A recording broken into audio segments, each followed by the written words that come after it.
in that game, and it was not pretty as Texas A&M destroyed, dismantled. Any other adjective or adverb you want to use that starts with D that just says it was a butt whooping, that's what it was. 48-3. It was never close. The most dominant performance of Jimbo Fisher's coaching career there for the Texas A&M Aggies. It was never close because the defense was lights out in the first half.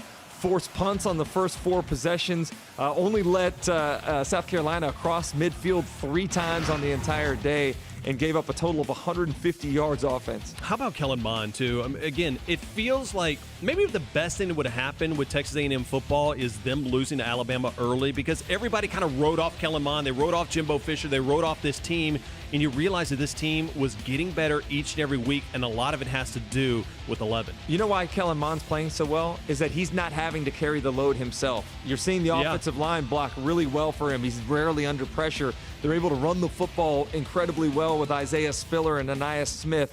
Receivers are stepping up and making plays. Third downs has been where they've made hay, but it's because of the success on first and second down. I can't say enough about the rhythm with which this offense is playing right now. Yep. And it's exactly what we've been hearing from Jimbo Fisher about what he's seen from Kellen Mond in practice in the offseason. You talk about the rhythm, and that's what Jimbo Fisher was building on. And this is not a win that was built, and this win wasn't built necessarily this year. It was 2018 when he first took over. 2019 playing a bunch of freshmen against Clemson and Alabama. Think about Spiller last year, the experience he gained in that situation, having to take over the workload as a true freshman, and how that's benefited him here this year. We knew it was going to be an opportunity for this program to take a step forward, and I think the most impressive thing to me, Jimbo Fisher's emphasized it, block out the clutter. They continue to block out the talk about college football playoffs and block out the talk about everything that this team's capable of, and focus on the here and now. I'm not, though, because I've been saying it for 2 or 3 weeks that this was a Texas A&M team after they beat Florida. I was the first one to put out there, this team is going 9-1, and this is a team that we thought which was going to be built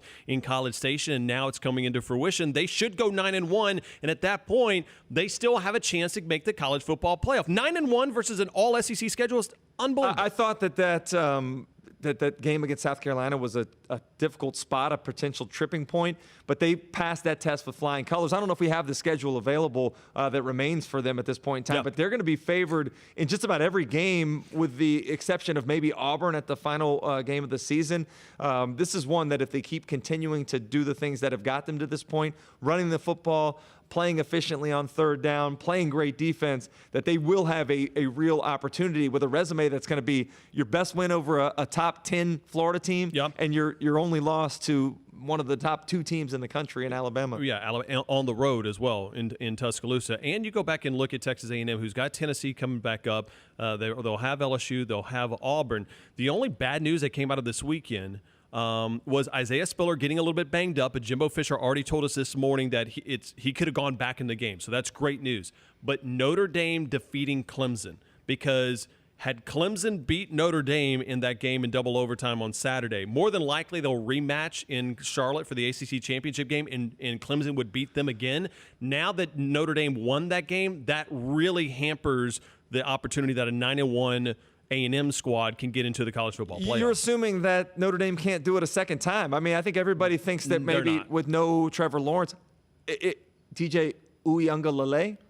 Not bad. You're getting closer. I thought he was just as impressive as it would have been with Trevor Lawrence in there. Yeah, but you also got to realize Clemson was almost in a situation like they were like Georgia football was, where they were down a slew of different starters, at least 3 starters on that defense that I think would have made a difference. And Uiagalelei did make some kind of questionable plays late. Even his timing with Travis Etienne was off, which led to a turnover. So to me, I think that was a really rough break for Texas A&M over the weekend. Clemson hadn't been playing well, though. I mean, they struggled with Syracuse a couple weeks ago. Boston College took them to the wire. This is a team that's not playing their best right now, and I'm not convinced that they're not susceptible to losing again before the end of the year. You would be factually incorrect, and we'll argue about that all week long, but we can at least agree that A&M is ripping it right now. Another team